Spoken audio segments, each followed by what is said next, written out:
Hey everyone, I'm MTB to HKK, and welcome to the official third HKK blog. It's been a long time, and I am here today with SoulReaperHikuru. What's up? Not much. And today we are officially talking about, what are we talking about? Wrestlemania 29. Yes, we are talking about what is wrong with this pay-per-view, what is right with this pay-per-view, and what's wrong and right with the matches on this pay-per-view. Oh, and can I start? Go ahead. What's wrong with the pay-per-view? Well, everything. What's right with the pay-per-view? Practically nothing. There you go, end of video. I think there are some good matches set up here. There are a couple ones I'm looking forward to. And I'm looking forward to certain possibilities that I hope that happen at this particular WrestleMania. If they're going to make it at least better than it looks. I'll admit, it doesn't look great. There's some matches that should be on the card and some matches that should never even be considered for the card. But that's okay. We're going to talk about those today, and we are going to officially decide what matches are what matches are good, what matches are bad, what matches are going to be good, what matches are obviously going to be bad, and so on and so forth. So let's get started with the pre-show match. Which is going to be good, sadly, and it's a pre-show match. Yeah. Wade Barrett defending the Intercontinental Championship against The Miz. The one match The Miz should have at WrestleMania and win to continue his undefeated streak, but sadly does not get. Yeah, pretty much. Wade Barrett and The Miz are two extremely talented superstars who have had a good rivalry going on for the past few days. And now you're telling me that this rivalry is going to be officially settled in a pre-show? No. What the heck are the writers thinking? You don't put the Intercontinental Championship on the pre-show.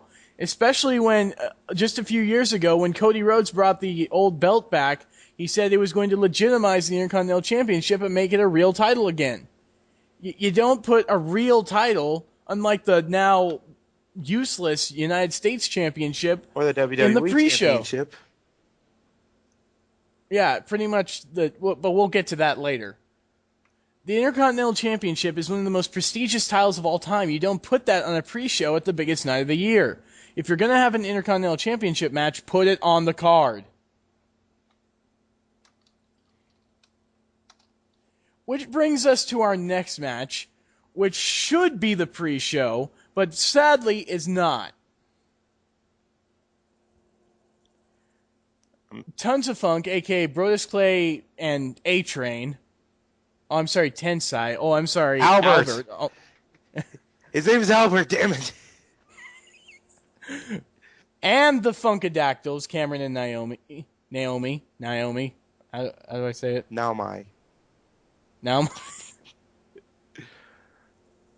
my balls are aching from this match. Pretty much. Versus Team Rhodes Scholars, Cody Rhodes and Damian Sandow, and the Bella Twins. Nice to actually see them back. Thank you, WWE. Thank you for bringing back the Bellas. I hated them before, and then I started missing them. They bring them back. Awesome. I still hate them. Yes. And I can understand why the Bella Twins got a spot over Miz and Barrett, because I guess they had to sort out some sort of deal saying, you guys will get a WrestleMania match if you come back, which I can understand why they did, but it doesn't matter.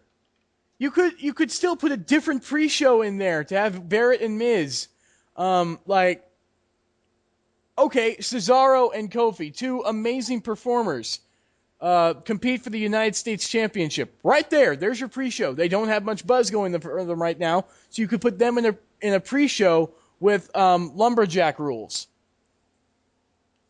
And then put Barrett and Miz on the card to have a 10-match card. Instead, we have a 9-match card with Tons of Funk.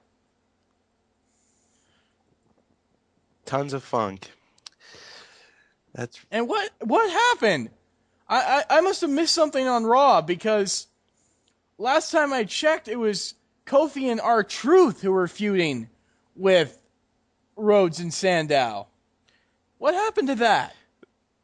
Basically, Rhodes and Sandow were implying that they are better than Tons of Funk. Tons of Funk got butthurt, and There's your WrestleMania match.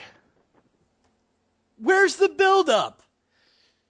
I don't know, but you know what? Road Scholars will be pushed. That's the only good thing I can see from this. Road Scholars and the Bella Twins will be pushed, and we'll see Brie or Nikki become Divas Champion.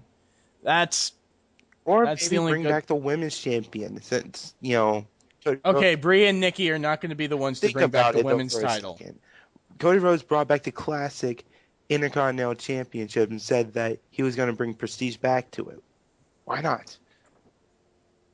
Okay, now let's talk about a possible match, because SmackDown's still on the way. I'm recording this on Thursday, so SmackDown's still on the way. And I haven't seen the official Tuesday night spoiler, so I can honestly say that SmackDown's still in the way, so this match could still be, because they had some build up for it, which I think it's a good idea, because I actually said I wanted to see this match because they have so much history. Kaitlyn versus AJ for the Divas title. I could buy that. They started building it. Fans were getting behind it. They each schooled each other on Raw and SmackDown last week. We didn't get any hint at it on Raw. Maybe we'll get a hint at it at SmackDown, and maybe they'll challenge each other at WrestleMania. Which, it would be nice to see a Divas title match at WrestleMania this year. Which it would kind of work for them because of the fact that, well, it would work great because they're best friends in real life. And the fact that I don't think the Divas title has ever been defended at WrestleMania. Has it? No, it hasn't. The last championship match featured, I think, Melina for the women's title. Let's see, 25, Divas title wasn't on the line because it was the... Women's. No, it wasn't the women's title. WrestleMania 25, that was... Oh, that was the Maria Menounos? It was WrestleMania 24. It was Melina versus Ashley that the women's title was defended at WrestleMania. I missed them. Yeah. And then WrestleMania 25, we had the Miss WrestleMania Battle Royal. WrestleMania 26, it was an 8-diva tag team match. WrestleMania 27, Snooki. And WrestleMania 28, Maria Menounos. Oh. Wow. So, in all honesty, the Divas Championship has never, ever been defended at WrestleMania. And this is the perfect opportunity to do it. Debut it in a big former friends match featuring Kaitlyn and AJ. That's how you get your Divas division back up. These two have had a huge push over the past year, and now it's time for the two of them to clash at WrestleMania. It would make sense. You can't just have them have a couple matches and then throw them away. As a matter of fact, I would forgive the whole Barrett Miz thing if they put that match on the card. Knowing WWE, they are not going to do that. Yeah, it's a match I want to see at WrestleMania, but they're probably not going to do. Pretty much.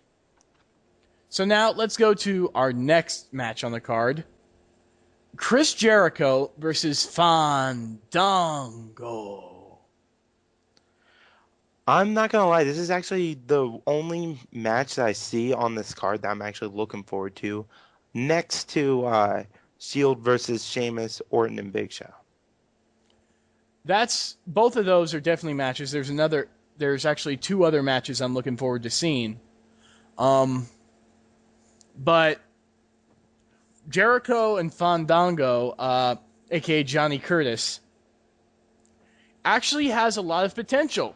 Fandango is going to be the first ever superstar, I think, to make his official match debut at WrestleMania. Well, we'll have to look back on that. Yeah, I'll have to look back on that later. Don't quote me on that, folks. I don't know. But the fact that Fandango is officially going to WrestleMania to have his debut match against Y2J, and the fact is the kid's got talent. He's passionate. He's okay on the mic. He's not great, but he's okay. And from what I've seen, he has a badass finishing move. that big, gigantic, huge, utterly uber leg drop off the top rope, and it looked amazing. Dave, what's your opinion? Fan B-I-N-G bingo, what's his name-o? Oh! Fan baby ate my dingo. Dear God, just kill yourself right now. Oops, what did I say? You said it again! I said it again. When did I say it the first time? Never mind. Continue on.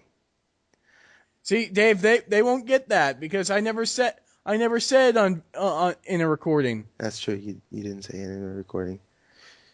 So that doesn't make sense. It would make sense if I said fan dingo ate my baby-o, but no, I said fan baby ate my dingo. But you know what? It doesn't matter.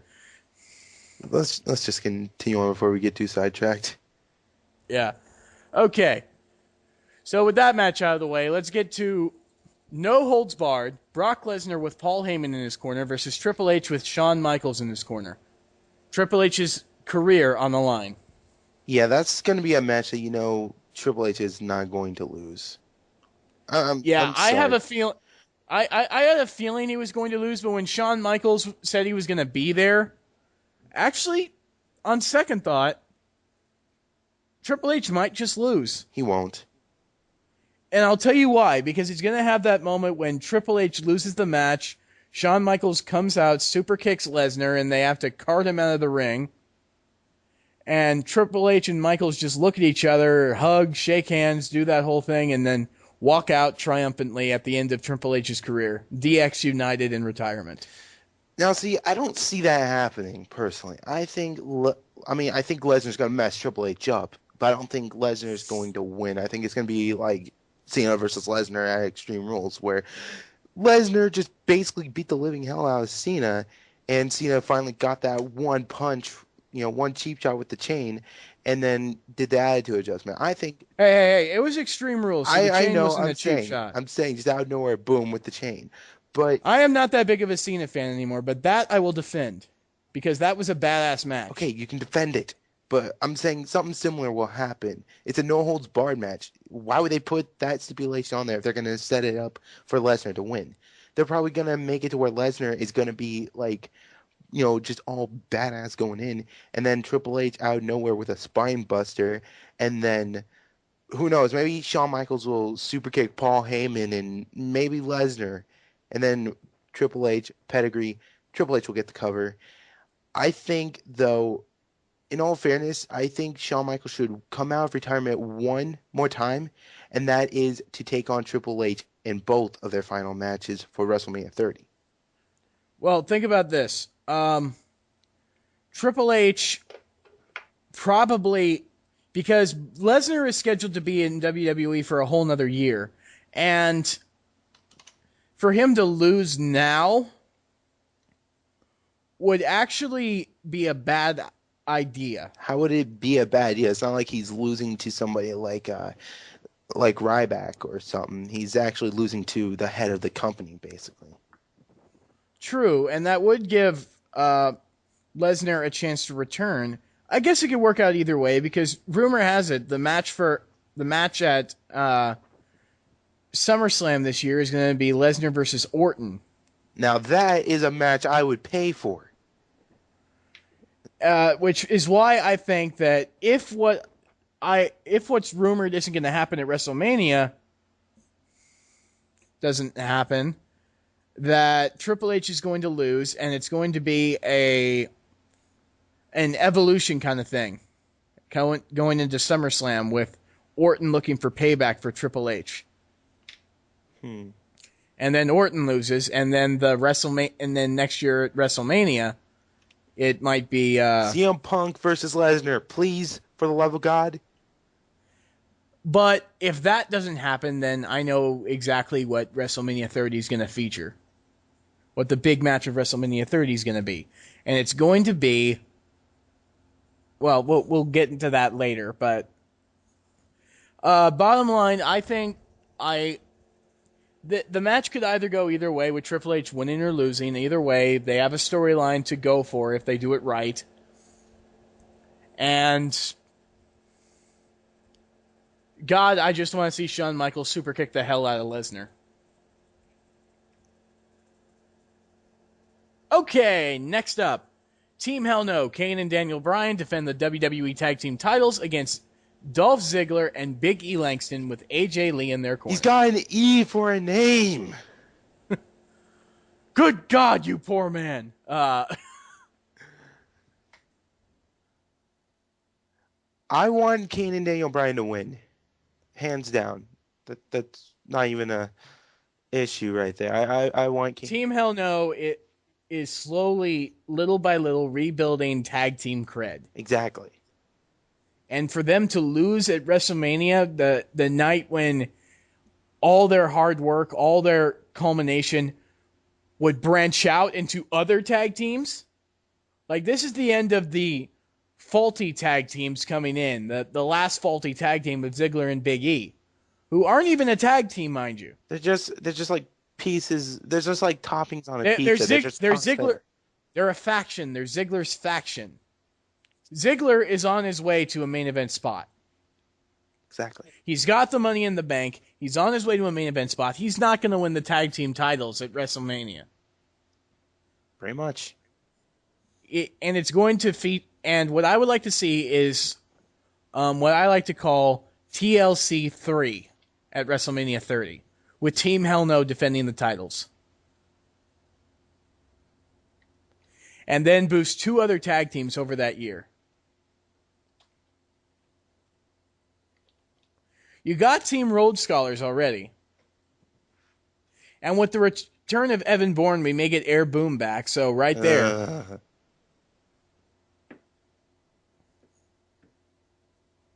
Anything but Air Boom.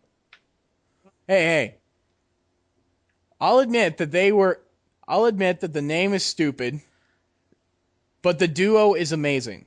Evan Bourne is amazing. Kofi Kingston sucks. In fact, you know what I want to see upon return? I want to see Evan Bourne go heel. We haven't seen that yet, and everybody knows Kofi's too happy-go-lucky to even be a heel. They're not going to take him as a heel. But we've seen Evan Bourne be a heel before he went into WWE. It could work. All he has to do is just stay away from the drugs. Pretty much. And stay away from motorcycles. Or what about a team of Evan Bourne and Sin Cara? I don't know. Or the new Lucha Libre superstar El Generico. I'm not gonna touch that one with a 40-foot pole. Oh, right, because apparently now that he's in development on NXT, he no longer is El Generico. He lost his mask. You know what? Bo Dallas and Evan Bourne would be a good tag team. Bo Dallas. Yeah, he had a short run against Wade Barrett, but I mean, that guy has potential. He almost made it to the final few. He has as much potential. He has as much true, but he honestly has as much potential right now as Trent Beretta. Where is he, anyways? I have no idea. But let's get on to our next match: Ryback versus Mark Henry. Now that's actually a match I wouldn't mind. Yeah, that's a big monster match that I think is going to go over great with the fans, and it's not going to be a repeat Lesnar versus Goldberg performance. Hopefully, it's not going to be a constant body slam after body slam after body slam after body slam. Hopefully, we actually see some more technical moves going into that match. Mark Henry off the top rope. Yeah, that didn't end good. The 2 times he actually did. Oh wait, no, he didn't do it 2 times, did he? He only did it once. But wow, I really just imagine this: Ryback goes for a superplex on Mark Henry, or like what I would do if I was Ryback, if I really wanted to get over with the fans, is I would get Mark Henry up on the top rope and do shell shocks from there. Now that would be great. That's what Ryback needs to do. He needs to prove that he's not just a heel with the same old moves. He needs to get innovative, get creative. Do something big that's going to get him a WrestleMania moment, and that would be it. Shell-shocking Mark Henry from the top rope would do it. Even from the second rope, it would do it.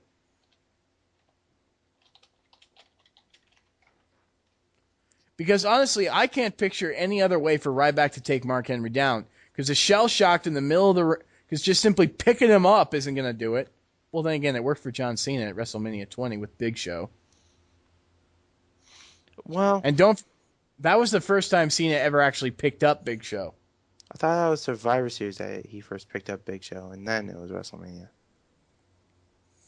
No, he never actually picked up Big Show at Survivor Series, but...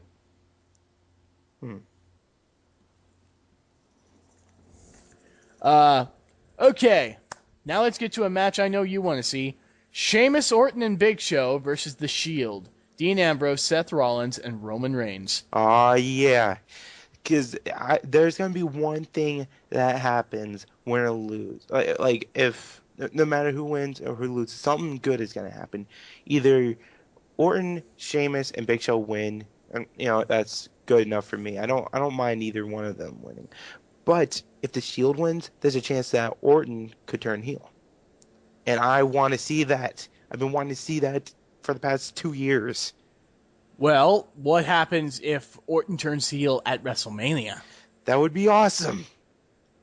What happens if Orton turns heel and punts Sheamus? That would be better than Undertaker versus Punk.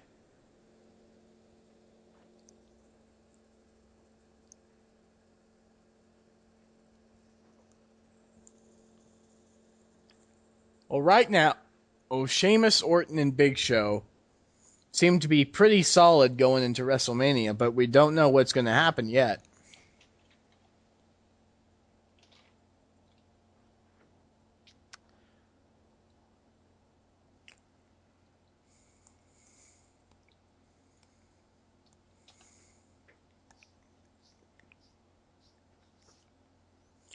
But, sorry,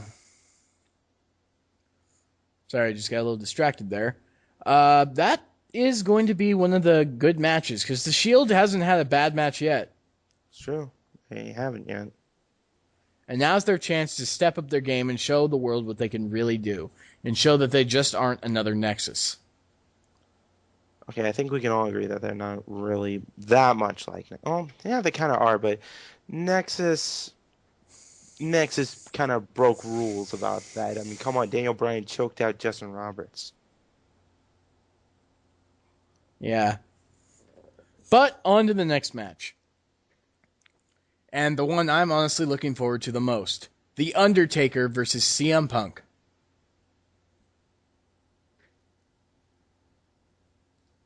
Wow, I like how you're just silent. I don't want to see that match.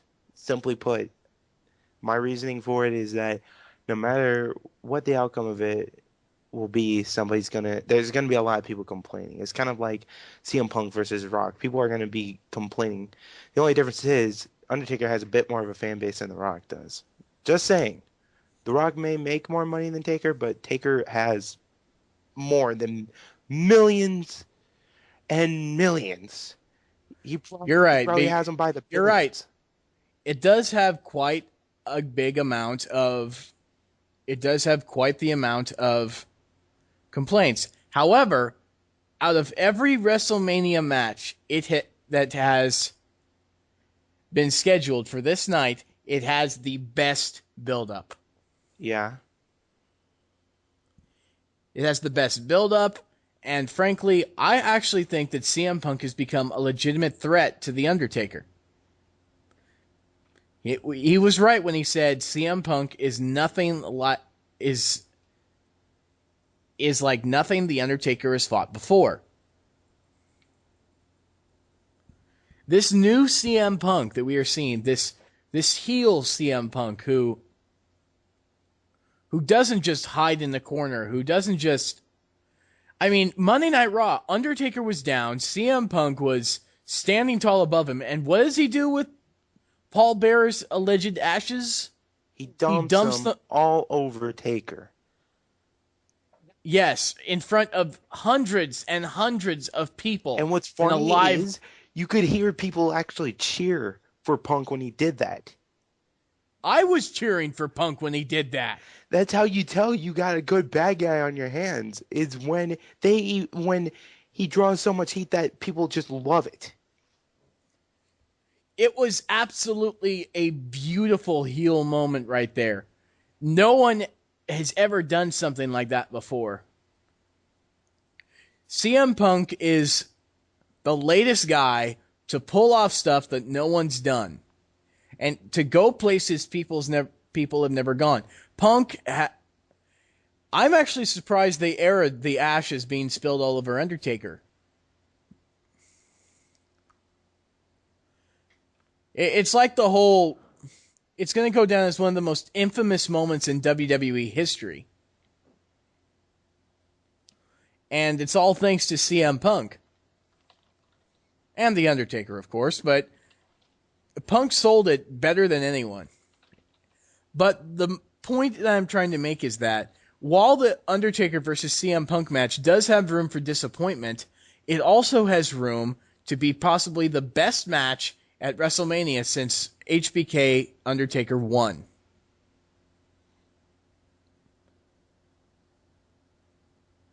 Because Punk isn't just going to go in there and wrestle around with a guy who's too old to move, because Undertaker can still fight.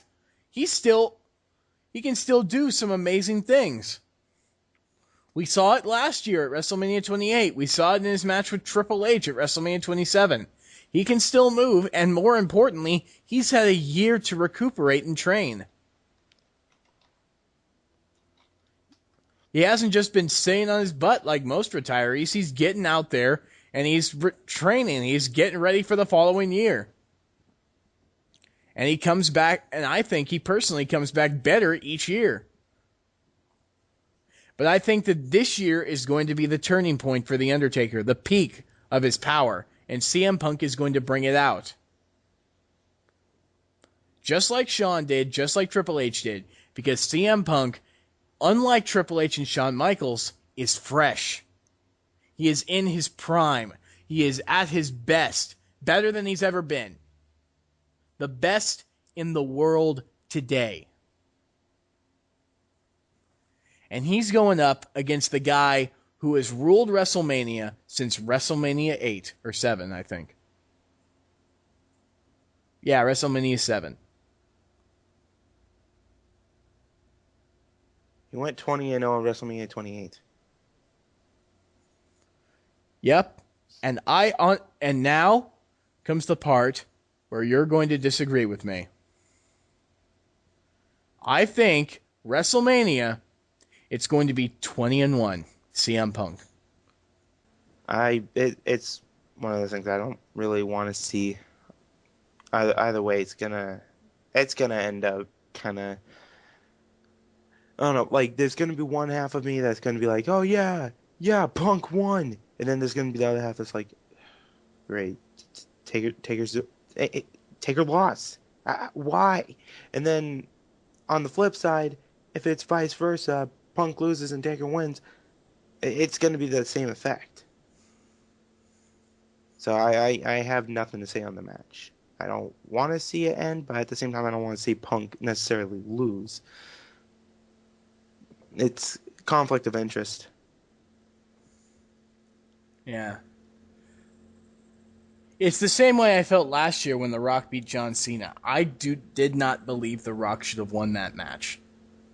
But that's not the match we're talking about right now. What we are talking about now is Alberto Del Rio with Ricardo Rodriguez defending the World Heavyweight Championship against Jack Swagger with Zeb Coulter. We the people.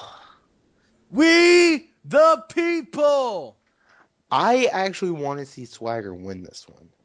Is that insane? I mean, Swagger's a made man in WWE. They pulling off a racist gimmick, and WWE is sticking to their guns about it. They're not gonna just toss him aside. They have a made character if they're going out of their way to stick to their guns over Jack Swagger of all people.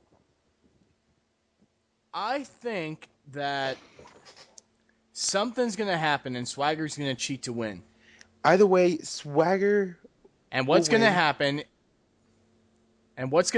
is Del Rio's going to get so pissed that he is going to completely and utterly decimate Swagger. And then the big shocker of the night, Dolph Ziggler will come out and finally cash in his Money in the Bank to become World Heavyweight Champion. And he will truly steal the show then.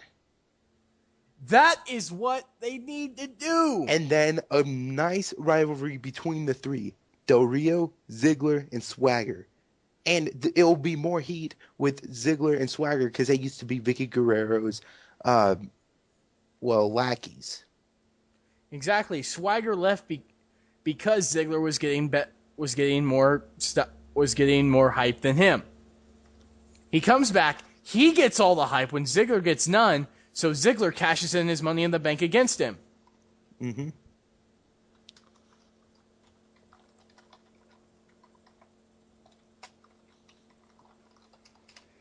I think this match has a possibility of being a show-stealing moment. Ziggler will get his WrestleMania moment at this Sunday. I feel it in my bones that this is going to happen. He feels it in his Deadpool mask. Yeah, I feel it in my Deadpool mask. But on to the next match. Or should I say on to the main event. Dave, I know you don't want to talk about this one. But it's the main event of WrestleMania 29. And I'm just going to go say it. Rock defends the WWE Championship against John Cena. Rock Cena 2, everybody. Twice in a lifetime. Which, by the way,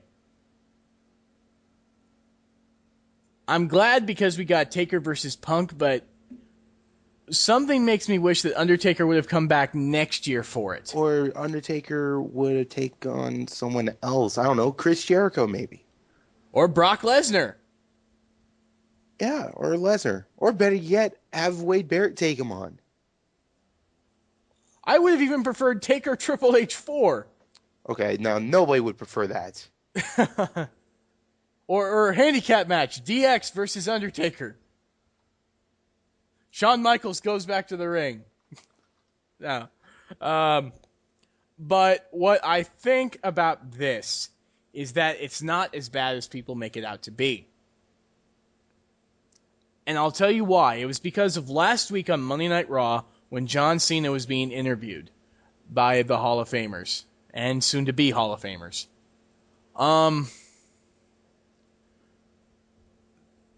Cena actually started talking like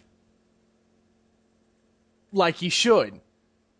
Like it was real, like how he really didn't like The Rock, how he truly, even after fighting The Rock, he truly didn't respect The Rock. That's the John Cena that entertained. Say last year after he lost that he finally gained respect for Rock, and now this year, just because the match is actually happening, he doesn't respect The Rock?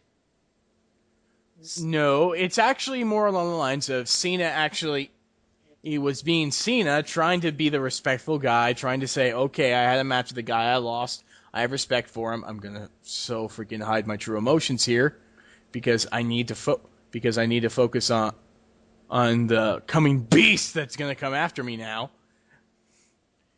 But look at what's happened to Cena over the past year. People say, oh gee, he's been in every main event. Yeah, and he's lost most of them. Pretty much. It wasn't until the Royal Rumble when Cena finally got that hype back, and then he comes face to face with The Rock, and suddenly he starts to show desperation. He starts to show real emotion. He starts to show a side of Cena that I've never seen before, and I was like, ooh, this is interesting. But then the following week, oh my God, he went back to the same old crap. But it's that feeling of desperation, that feeling of anger, that feeling of need that I think John Cena needs to show at WrestleMania to make this match good. And most importantly, it can't just be another... It can't... The build-up for this match has not been great. But I think the match with the build-up for last year's Rock versus Cena, it was perfect. Everything was aligned perfectly. And the match itself was actually pretty good. But now Cena's actually pulling out new stops. He's pulling out new moves. He's changing his character out. First it was the new moves, then it was the desperation. Then what happened? Let's not forget that Hurricanrana. Yeah, like I said, new move. John Cena pulled out a Hurricane freaking Rana and a Batista bomb that night. Where did those come from? Rey Mysterio and Batista? Precisely. Maybe WWE finally programmed more moves into him. For John Cena to pull off a Hurricane Rana on CM Punk, wow. If he does that to The Rock, I'm going to be like, yay, good. Do other things. This is good news. Yes, it's like you're finally witnessing a child learning how to walk. Cena's finally learning how to do more moves. And then Cena, and then The Rock's going to pull the same old crap, and John Cena's going to be pulling new stuff, trying new things, being unpredictable. And I think that this match is going to end. I pray to God it's going to end, because we cannot have The Rock win again. It has to be John Cena winning this time. I know the Cena haters are going to hate me for this, but it has to be John Cena. We can't have The Rock win. Now, here's my take on it. I mean, I've been hearing rumors about Cena possibly turning heel, which is about as believable as hell freezing. But I think if Cena were to go heel, there has to be something that Cena needs to do in the match. He has to like pull all the stops, literally, like behind the ref's back, just out of nowhere, chain right to The Rock's face, and nobody even expects it. People are just like, what? That's John Cena. He doesn't use chains on anybody except the bad guys. And then Cena gets the win. 1, 2, 3. There's a bit of build-up between Cena and Rock for a feud going into either Extreme Rules or SummerSlam, maybe. But Cena acts like he did nothing wrong in that he won the championship, and more people will hate him, but it won't be heat for him being generic. It would be heat for him being the bad guy against The Rock. That right there would make that match for me if Cena actually went heel mid-match. It would be a good idea, and it would give John Cena the push he needs to elevate his game to a new level. My only fear is if that happens this time, that will get Rock Cena 3 at WrestleMania 30.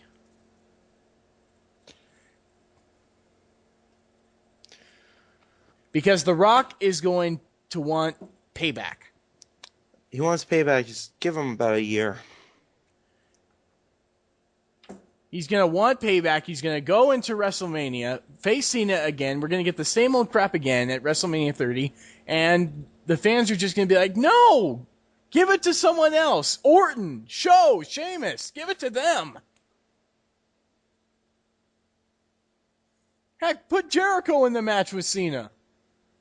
We'll even take Triple H. Just not The Rock again.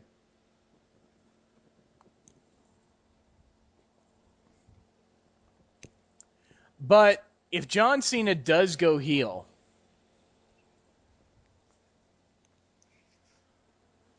then at WrestleMania, then we know it's going to be one more match between them at WrestleMania 30. It's going to be a trilogy of matches that WWE is going to focus on, and it's just going to have a horrible ending. Well, either way, it could end up like that no matter if you want him to win and be face, or I want him to win and be heel. It could happen either way.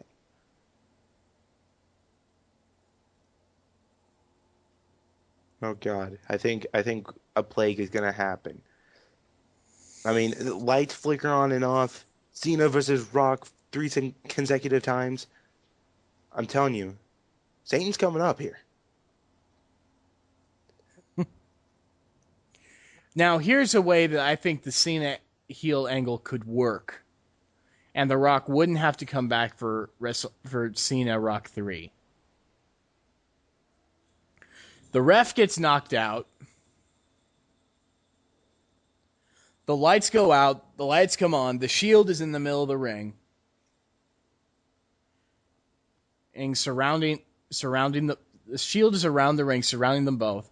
They come in the ring. They turn to Cena. Rock and Cena are ready to fight them. And then the Shield turns around and attacks The Rock, and Cena just stands there smiling. John Cena, the leader of the Shield. How does that sound to you? I wouldn't mind it. That would be groundbreaking. That would be a moment I would like to see. It'd be better than it'd be better than the chain to the face thing. And Cena denying it, because think about it. Cena with the Shield, Cena could admit that the Shield is a solidarity. That you need to believe in the Shield. Cena could admit that. And with him being the WWE champion, leading the Shield, it could be the biggest thing since the NWO. It has a possibility. Very debatable. I'd say it would be the biggest thing since Legacy. Legacy? Hey, Legacy was great. It was great, but it'd be bigger than Legacy because it's John Cena. Yeah, but it was Randy Orton, and Randy Orton was at the top. Cena was still the face, though, at that time. He was still the face, but who was on top? Not Cena.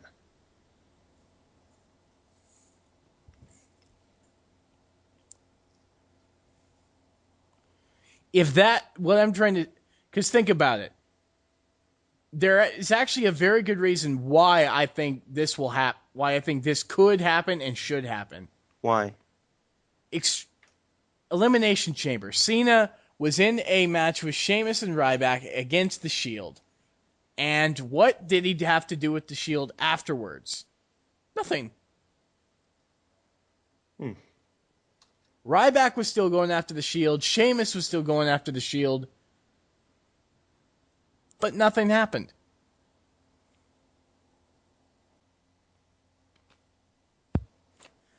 In a way, the Shield could sort of become John Cena's new army. And the C Nation army, right there. I guess that could work.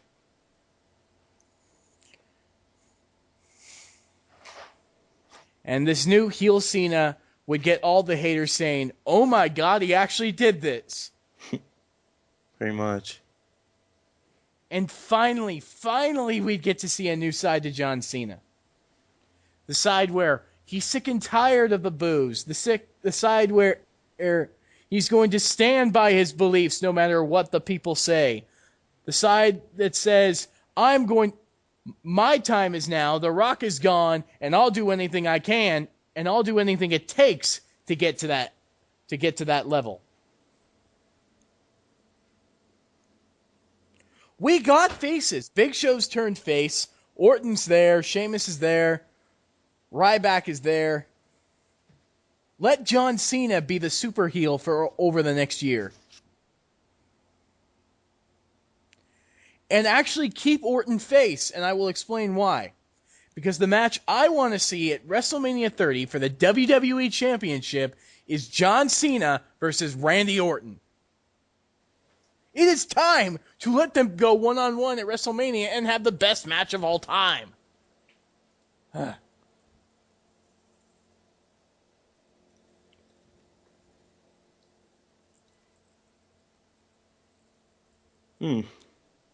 Orton will have the biggest push of his career as a face,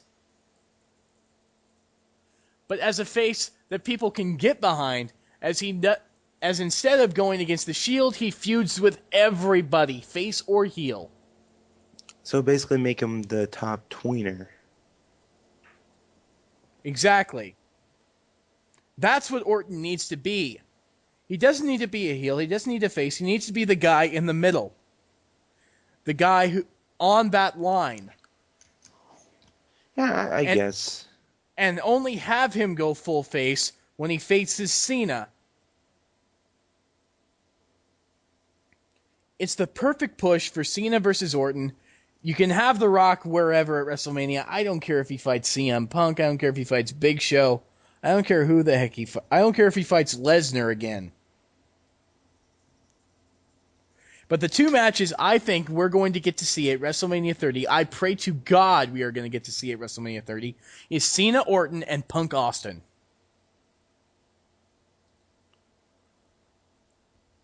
Yeah, all right, I'll bite. Because if this WrestleMania blows, even if all these things happen, then they need that to happen at WrestleMania 30. They need to have Cena Orton. They need to have Punk Austin. Yeah, it'd probably be for the better. Because you want to know what WrestleMania 29 is? You want to know why the match? You want to know why the matches are like this? Why the card is like this? It's set up for next year. Every match is a setup for next year. It has to be. Otherwise, the writers truly do not know what they're doing. Why have these kind of matches? Why have Tons of Funk versus Team Road Scholars if this isn't going to be a push for TLC 3? Why have Lesnar versus Triple H if Triple H isn't going to be retired and it's not going to feature an Evolution reunion later on with a Lesnar-Orton rivalry? Why feature Jericho versus Fandango if Fandango isn't going to have a huge push afterwards? Why feature Team Hell No versus Ziggler unless you're going to have Ziggler and Big E lose and then have Ziggler cash in his Money in the Bank in the Del Rio Swagger title match. Not ladder match.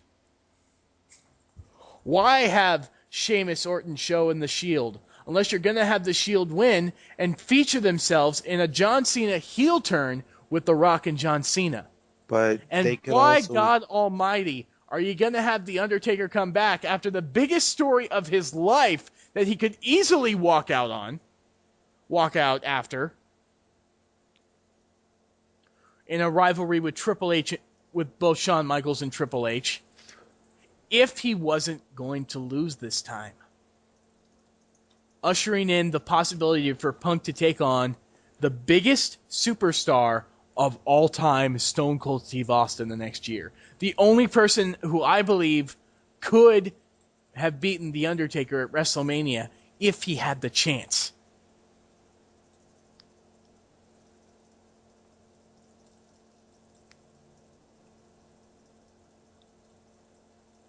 WrestleMania 29 is a setup for WrestleMania 30, in my opinion. And it is and despite its flaws, despite everything that's wrong with it, that's what it is, and that's what it needs to be. Story-wise. And whoever you have fight at WrestleMania 30, whoever is going to clash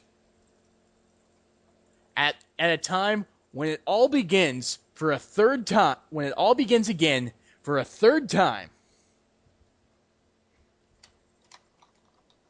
live in New Orleans, Louisiana. What happens at New York, what happens in New Jersey, at MetLife Stadium, is going to set up the biggest change in WWE history. And if they don't have any kind of change like that, then this is going to be the worst WrestleMania of all time. But if it does have that change, if it does have those moments, it will be the best WrestleMania of all time. This thing has the potential to go either way. Leading up to a cataclysmic WrestleMania 30.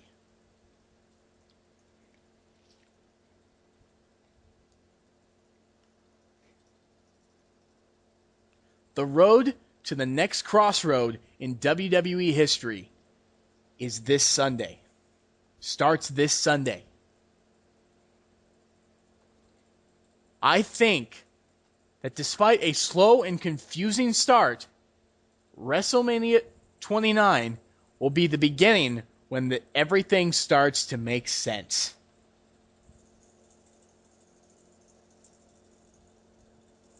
What do you think, Dave? Personally, I mean, as much as I want to think, well, what you're thinking, obviously, I don't honestly think that would be the case. What I think would be the case is Orton turning heel, and he could very well be the leader of the Shield. And he could take them to another WrestleMania where he is the top guy and he is, he's the one beating down Cena, beating down anybody he possibly can get his hands on. I just think maybe something like that could happen, but either way, they're already pushing towards the idea of Orton turning heel, more so than Cena. That's like the only thing I really disagree on.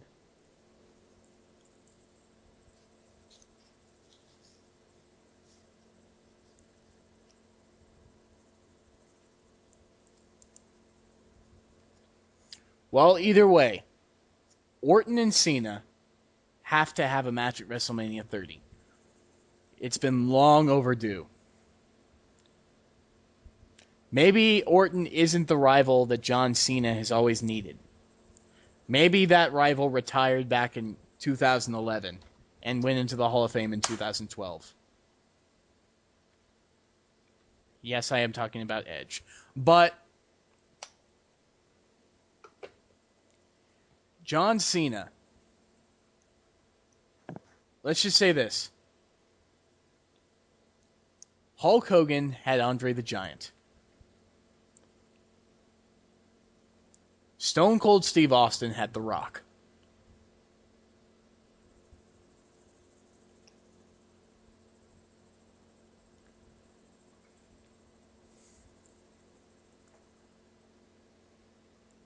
Who does John Cena have?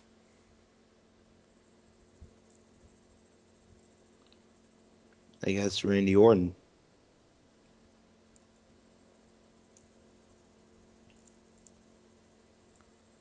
I think that John Cena versus Randy Orton could be another example of one of the best rivalries in WWE history. I have thought that since I saw these two debut. I still think that today. Because they are the last remnants of the biggest guys to come out of OVW. No one bigger has come out since them.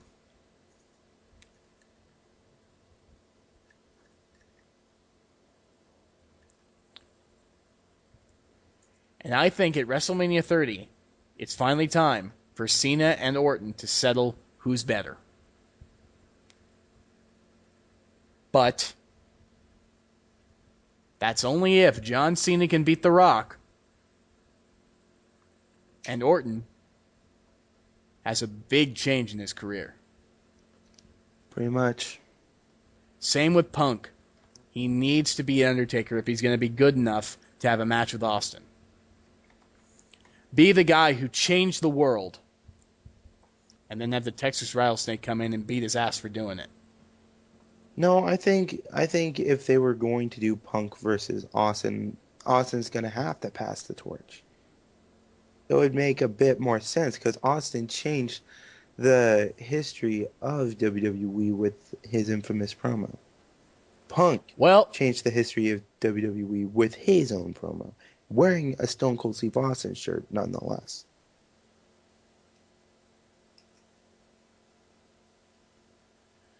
Whatever happens, CM Punk and Stone Cold Steve Austin, John Cena and Randy Orton, those are discussions for another day. This has been MTB to HKK with SoulReaperHikuru. And we're signing out. Booyaka! Indeed.